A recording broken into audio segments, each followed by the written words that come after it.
अज्ञानतिमिरान्धस्य ज्ञानाञ्जनशलाकया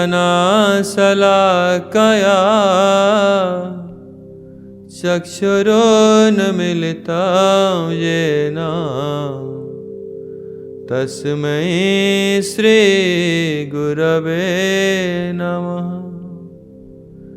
गुरवे गौरचन्द्राय राधिकायैस्तदालये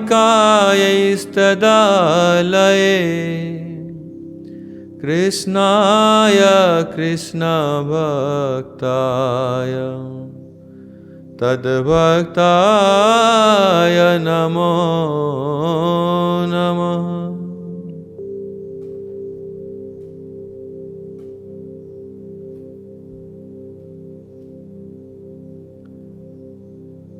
श्रीमद् भगवत गीता में सर्वधर्म समन्वय के संबंध में भगवान कृष्ण ने जो उपदेश दिया है आज हम श्रवण करेंगे। आजकल समाज में ऐसे बात प्रचलन है कि अगर ज्ञान, विज्ञान, राजनीति या पॉलिटिक्स या कोई भी विषय पे अगर हम कोई डिस्कशन करने चाहेंगे तो उसको तारतम्य, उसको कंपेयर करके तुलनात्मक रूप में विचार करते हैं कि कौन सा अच्छा है, कौन सा बुरा है, कौन सा और अधिक अच्छा है। ये ज्ञान, विज्ञान, पॉलिटिक्स सब विषय में लोग तर्कपूर्वक विभिन्न प्रकार कंपेयर करके, तुलना करके उसको समझने की चेष्टा करते हैं या उसको व्याख्या करते हैं। परंतु जब कोई भी वक्ता या कोई भी लेखक जब धर्म के विषय में व्याख्या करने जा रहा है तब क्या करते हैं? वो उसको ऐसे विचार नहीं करते हैं, तारतम्य के रूप में विचार नहीं करते हैं, तुलनात्मक के रूप में विचार नहीं करते हैं।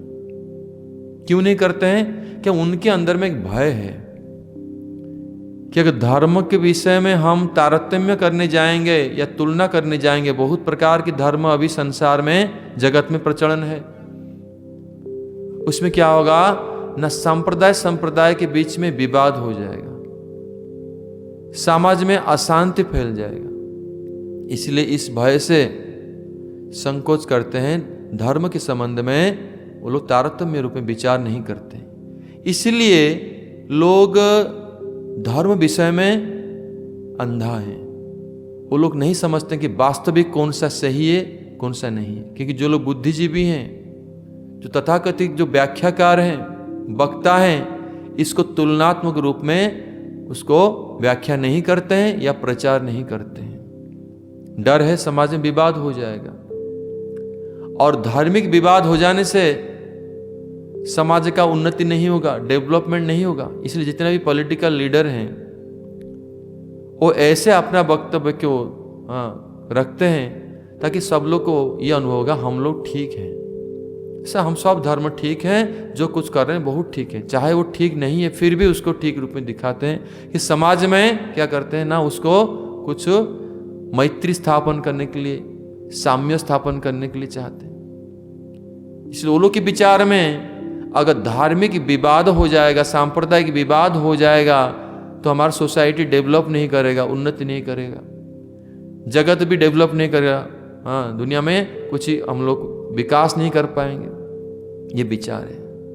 इसलिए ये एक विचार जनरल साधारण लोगों की विचार है कि सब लोग के बीच में अगर हम साम्य स्थापन करेंगे, सिमिलरिटी, सब लोग एक होकर रहें, मिलजुल कर रहें, मैत्री स्थापना करने के लिए, इसलिए धर्म के विषय में हम लोग चर्चा नहीं करेंगे, उसको तुलना नहीं करेंगे, तारतम्य को दिखाएंगे नहीं, चाहे अच्छा बुरा उसको तुलना रूप में दिखाएंगे नहीं, जो कि आवश्यक है।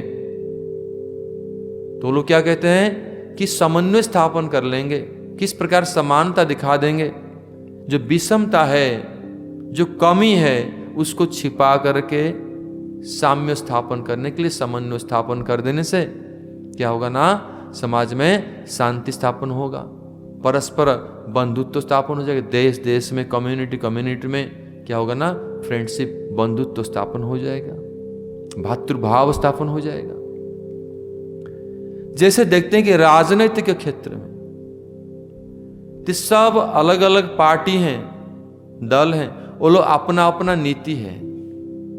कोई दिखाता कि हमारा दल राजनीतिक क्षेत्र में हम लोग इस दृष्टि से विशेष हैं, तो दूसरा राजनीतिक पार्टी वो दिखाता कि हम इस दृष्टि से विशेष हैं, वो अपना अपना वैशिष्ट्य दिखाते हैं, तारतम्य दिखा। इसीलिए ये राजनीतिक दल में झगड़ा चलते आ रहा है। हम लोग देखते हैं बहुत पार्टी मध्य में ये पार्टी ठीक नहीं है, ये पार्टी ठीक है। कुछ लोग ये पार्टी में है, राजनीतिक दल में है, दूसरे दल को अच्छा नहीं पाते हैं। इसलिए गांव गांव में, परिवार परिवार में और राज्य राज्य में ऐसे बहुत प्रकार भेद हम लोग देखने को मिलता है, और उसमें झगड़ा भी होता है। उस प्रकार समाज का भी बहुत प्रकार अहित होता है और राष्ट्र का भी अहित हो रहा है।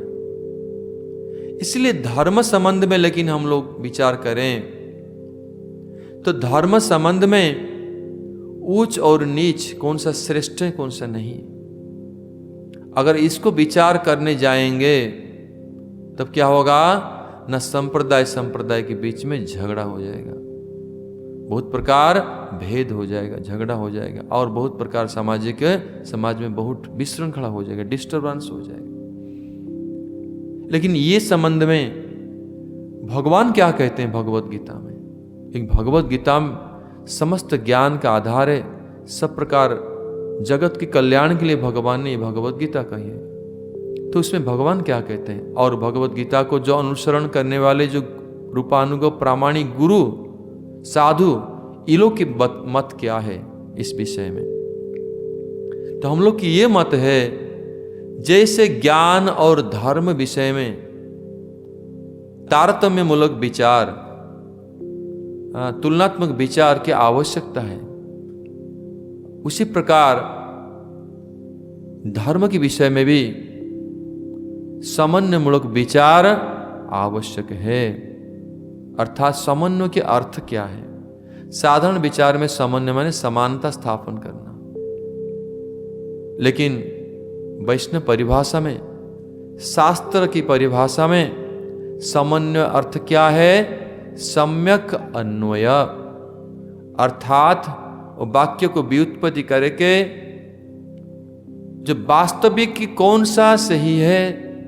अगर एक सेंटेंस लिया जाए, व्याकरण में एक वाक्य लिया जाए, कर्ता कर्म क्रियापद, कर्ता और कर्म और क्रियापद को उपयुक्त स्थान पे सन्निवेश करने से वो वाक्य संपन्न होता है, वो वाक्य परफेक्ट होता है, उसको सही सेंटेंस गिना जाएगा। उसी प्रकार समन्वय के द्वारा अगर वास्तव में कर्म ज्ञान योग आदि विशेष विभाग उसको प्रॉपरली ठीक यथा स्थान पर अगर समझ जाएंगे, कौन सा श्रेष्ठ धर्म है, कौन सा नैमित्तिक धर्म है, कौन सा नित्य धर्म है, ये सब कुछ को सही यथारूप में समझना, यथारूप में उसको स्थापन करना या उपस्थापन करने को समन्वयवाद कहते हैं।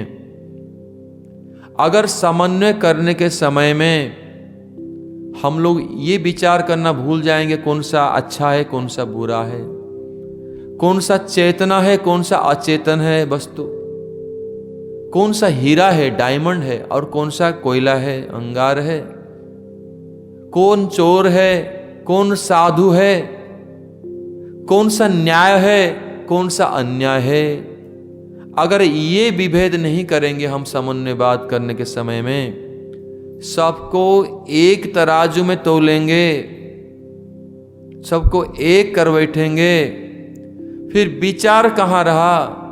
ये तो अज्ञानता हो गया, और इस अज्ञानता का परिणाम लोग धर्म के संबंध में कभी भी नहीं समझ पाएंगे। भगवान जो बात कहना चाहते हैं भगवत गीता में, ये बात को कोई भी नहीं समझ पाएगा या कभी धर्म मार्ग में वास्तविक कल्याण लाभ नहीं कर पाएगा। इसलिए वास्तविक अज्ञानता को त्याग करके ये तथाकथित हमारा जो विचार है कि समाज की ये हो जाएगा, विशृंखला हो जाएगा, भेद हो जाएगा, दंगा हो जाएगा, ये सब को छोड़ के, ये तो राजनीतिक विचार है, परमार्थिक विचार नहीं। परमार्थिक दृष्टि में वास्तविक कौन सा अच्छा बुरा, न्याय अन्याय, जो विभेद मैंने बतलाया अलग अलग विभाग, इसको सही रूप में समझना पड़ेगा, सम्यक रूप में अन्वय करना होगा, ठीक रूप में अन्वय करना पड़ेगा। अगर ऐसे किया जाएगा तो वास्तविक एक व्यक्ति धर्म क्या है, कौन सा धर्म श्रेष्ठ है, धर्म का वैशिष्ट्य को समझ पाएगा और अपना जीवन को धन्य कर पाएगा। जिस प्रकार हम संस्कृत में व्याकरण में जैसे वाक्य रचना कर रहे हैं, अगर कर्ता के स्थान पर क्रियापद को रख दें, क्रिया के स्थान पर कर्म को रख दें, तब क्या होगा? वो वास्तविक समन्वय नहीं होगा, वास्तविक वाक्य नहीं होगा, उसमें त्रुटि रह जाएगा और वो वाक्य समझ में नहीं आएगा। उसी प्रकार धर्म के संबंध में अगर समझने जाएं, भगवत गीता को समझने जाएं, तो ये समन्वयवाद जिसको भगवान ने दिखलाया उसको वास्तविक रूप में समझना आवश्यक है। जो जैसा है उसको ऐसा ही समझना होगा। इसलिए हमारे प्रभुपाद जी महाराज आचार्य जो भगवत गीता को जब उन्होंने अपना टीका कमेंट्री लिखा, उस भगवत गीता को ऊपर लिख दिया Bhagavad Gita as it is, अर्थात भगवत गीता यथाजथ रूप में। अगर यथाजथ रूप में नहीं समझेंगे तो भगवत गीता की व्याख्या कहीं बदल जाएगा। अगर यथार्थ समन्वय नहीं करके गुण और दोष, माने अच्छी चीज को गुण कहते हैं, गुण और दोष, योग्यता अयोग्यता विचार को अगर नहीं करेंगे, सबको एक आसन में बिठा देंगे, वो समन्वय नहीं होगा। वो तो मूर्खता का परिचय, अज्ञानता का परिचय हो जाएगा।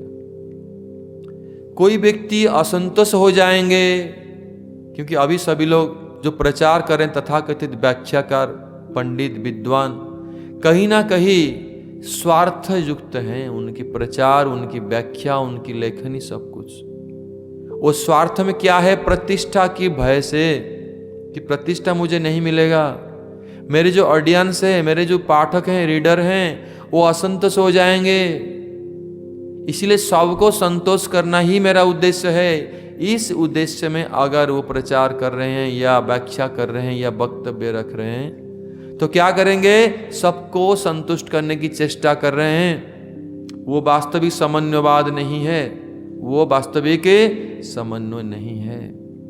To please everybody is to please nobody. अगर सबको संतोष करने की विचार है तो वास्तव में किसी को आप संतोष नहीं कर पाएंगे। वास्तविक भगवान को ही संतुष्ट करना चाहिए। जस्मिन तुष्टे जगत तुष्ट। अगर भगवान को हम आराधना के द्वारा प्रसन्न करेंगे, भगवान को यथार्थ keep Krishna in this centre, भगवान को हम जगत के केंद्र में रखेंगे, यथा स्थान में, आराध्य स्थान में, और उनके वचनों को हम लोग ग्रहण करेंगे, तो वास्तविक जगत तुष्ट होगा, सभी के कल्याण होगा। इसलिए तथाकथित जो समन्वयवादी लोग हैं, भगवत गीता में जो उपदेश दिया गया कर्म, ज्ञान और भक्ति, वो सबको एक करने की प्रयास करते हैं। वो करते हैं वही कर्म है, वही ज्ञान है, वही भक्ति, सब एक ही चीज है। लेकिन भगवान ने भगवत गीता में स्पष्ट रूप में बतलाया है कि कर्म से श्रेष्ठ ज्ञान है, ज्ञान से श्रेष्ठ योग है, और योग से श्रेष्ठ भक्ति है। अर्थात भक्ति को सर्वश्रेष्ठ भगवान ने स्थापन किया। जो कर्मी है, सत्कर्मी, जो कि माया मुग्ध जीव, अभी माया के प्रति आकर्षित है, वो व्यक्ति कर्मी रहता है जब तक वो माया मुग्ध है। उससे श्रेष्ठ कौन होता है? न कर्मी से जो निष्काम कर्मी। निष्काम कर्मी कौन? ना निष्काम रूप में भगवान को समस्त कर्म को निवेदन करता है, अर्पण करता है। निष्काम भगवत अर्पित कर्म, तो वो और श्रेष्ठ है। उससे श्रेष्ठ कौन है? ज्ञानी, जो कि तत्व ज्ञान लाभ करता है। और अंत में सर्वश्रेष्ठ कौन है? न भगवान के भक्त। जिनके जीवन में भगवान के प्रति अनकंडीशनल अहेतु की शरणागति आचरण करना ही जीवन के उद्देश्य है। इसलिए भगवान ने ऐसे स्थापन किया है। और भगवत गीता के चरम प्रतिपाद्य विषय किसको भगवान ने स्थापन किया है? भक्ति को ही स्थापन किया। यही भगवत गीता में भगवान ने यही भगवत गीता के समन्वय वही है। इसलिए भगवान कृष्ण ही सर्वाराध्य हैं, उनके भक्ति ही सर्वश्रेष्ठ प्रतिपाद्य विषय है। ये बात को भगवान स्वयं कह रहे हैं। कृष्ण स्वयं अपने मुख से ये इसको बोल रहे हैं भगवत गीता में। इसलिए भगवत गीता में भगवान ने जो बात कही है, भगवत कथित, ये साइंटिफिक ज्ञान है, ये विज्ञान सम्मत है और तारतम्य मूलक भगवान ने तुलना करके, कंपेयर करके, कर्म ज्ञान योग सबको साथ में तुलना करके सबसे श्रेष्ठ चीज को बतलाया है, भगवत भक्ति को। और ऐसे विचार को छोड़ के अपनी सीमित बुद्धि द्वारा, अपनी दूषित बुद्धि के द्वारा, सीमित बुद्धि के द्वारा अलग से एक विचार करना, हटके अलग टीका लिखना, ये मूर्खता का परिचय है। ये कोई विद्वता नहीं है, मूर्खता का परिचय है। भगवान जो कह रहे हैं उसको यथार्थ रूप में ग्रहण करना है। उस कैसे भगवान ने समन्वयवाद को स्थापन किया है। भगवान श्री कृष्ण स्वयं परतत्व निर्णय के संबंध में जब ये बतला रहे हैं कि परतत्व क्या है, सर्वश्रेष्ठ तत्व परतत्व कौन है, श्री कृष्ण ही परतत्व है, वो स्थापन कर रहे हैं। भगवान श्री कृष्ण स्वयं स्थापन कर रहे हैं। और ब्रह्म ज्ञान को उन्होंने गुह्य बतलाया है और परमात्मा ज्ञान को गुह्यतर बतलाया है और पराभक्ति को सर्वगुह्यतम बतलाया है। भगवान जो परतत्व के संबंध में बतला रहे हैं, पहले ब्रह्म ज्ञान को उन्होंने गुह्य ज्ञान बतलाया, कॉन्फिडेंशियल, और परमात्मा ज्ञान को गुह्यतर बतलाया है और सर्वगुह्यतम को बतलाया, पराभक्ति शुद्ध भक्ति को बतलाया। तो यही भगवत गीता शास्त्र में यथार्थ समन्वय है। ये भगवत गीता को कैसे समझ पाएंगे? ये जो भगवान ने समन्वय इस स्पष्ट रूप में देने पर भी अधिकांश लोग नहीं समझ पाते। क्यों नहीं समझ पाते? इसका कारण है वो जड़ विद्या के द्वारा अपना जो एकेडमिक क्वालिफिकेशन, योग्यता जो स्कूल कॉलेज में पढ़े हैं, ये जड़ विद्या के द्वारा भगवत गीता को समझने की चेष्टा करते हैं, जो कि वास्तविक पद्धति नहीं है। जड़ विज्ञान के द्वारा जानने की चेष्टा करते हैं भगवान की शिक्षा को, तब भी नहीं समझ पाएंगे। अपना तर्क बुद्धि के द्वारा, लॉजिक के द्वारा जानने की चेष्टा करते हैं भगवान की ये ज्ञान को, तब भी नहीं समझ पाते। क्योंकि ये जो तत्व विज्ञान भगवान ने दिया है, ये जड़ विद्या, जड़ ज्ञान, तर्क बुद्धि से अगोचर है, अतीत है। ये अप्राकृत ज्ञान है, जहां अपना दाम्भिकता, अपना ईगो, हम बहुत बड़े हैं, इतना बड़े सूरवीर हैं, इतने बड़े पंडित हैं, ये सब चीज वहां नहीं पहुंच पाएगा। ये इतने अतीत हैं, हमारे बुद्धि ज्ञान के अतीत हैं, अप्राकृत वस्तु है। ये अपना दाम्भिकता के द्वारा, अपना सूरवीर पांडित्य के द्वारा कोई व्यक्ति नहीं पहुंच पाएगा। वो तत्व ज्ञान तक कैसे प्राप्त करेंगे? एकमात्र भगवान के चरण में शुद्ध शरणागति के द्वारा। जब भगवान की कृपा हमारे पर बरसेगा, तभी हम ये तत्व विज्ञान को, तत्व ज्ञान को समझ पाएंगे।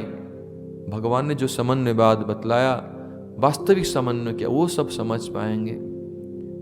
ये मुंडक उपनिषद में ये बात को कहते हैं, नायमात्मा प्रवचनेन लभ्य न मेधया न बहुना श्रुतेन वा जमै वैस वृणुते तेन लभ्यस्तशेष आत्मा विवृणुते तनुम स्वाम।